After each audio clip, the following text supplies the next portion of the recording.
What are you singing? Space Jam. Oh. Okay. Hi everyone, this is Milan. I'm Dixon. In case you didn't know, we're from the Frame Defect. This is the first episode of our new video series called Out of Frame, specifically for the abbreviated acronym of OOF.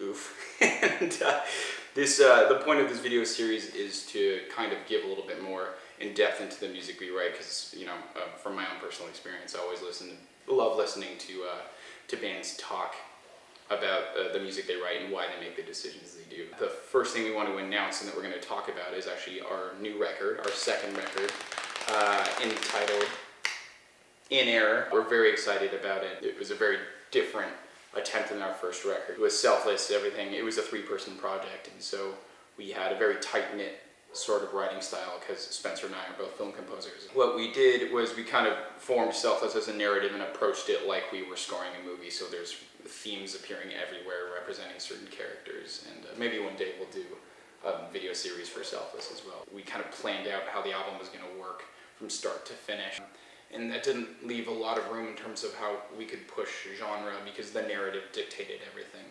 And then once Dixon started finding some new members of our crew to play the stuff live, which we weren't sure if we were going to do it or not when we first made Defect, we got a couple of new faces and we thought it wouldn't be right to do a second record with the same sort of narrative format. We didn't want to hinder the writing, the style and voices of all these new people, of which there are Reed McLean, who's our new lead guitarist, Jordan Kendall, who's our rhythm guitarist, and Dominic DeCow, who's our bassist, who's also in Redhead in Denial. In Error came about as, musically anyway, of trying to explore the new faces and kind of giving everyone their own song to let their creativity and their musical interest shine. Dixon here is really into, everything, but in like the heaviest of music to the poppiest of the pop.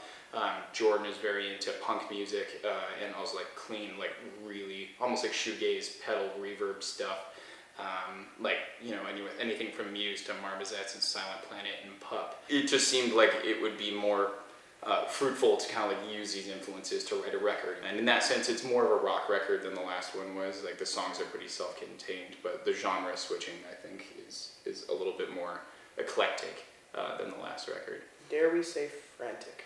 In Error is ultimately about the idea of human perfection and how with technology, it's very cheap and easy to make anything that human beings create, either artistically or how they look on a page or how they sound on a record, or relationships or family dynamics, all that kind of stuff. How the world is sort of changing with the advancement of technology, with these new ways to kind of hyperbolize what human beings are and can do.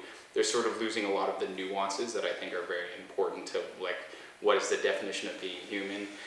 And, the record also has a certain amount of kind of looking at this idea of it being a problem and also saying, well, is it really a problem and how can we explore this? It kind of tries to look at both sides, but for the most part it's about human perfection and the strive for it and how there's negative consequences to doing it, to music production, to body image with the ability of Photoshop to change body proportions and reinterpret how human beings are supposed to look, or how they're supposed to sound, or how they're supposed to love each other, or how they're supposed to communicate, and how this entire shift is changing with the advancement of technology. The first one we're going to be looking at after this episode, in episode 2 of #OOF, is Residue, which was the song that was written with Dixon at the head. So stay tuned and thanks for watching.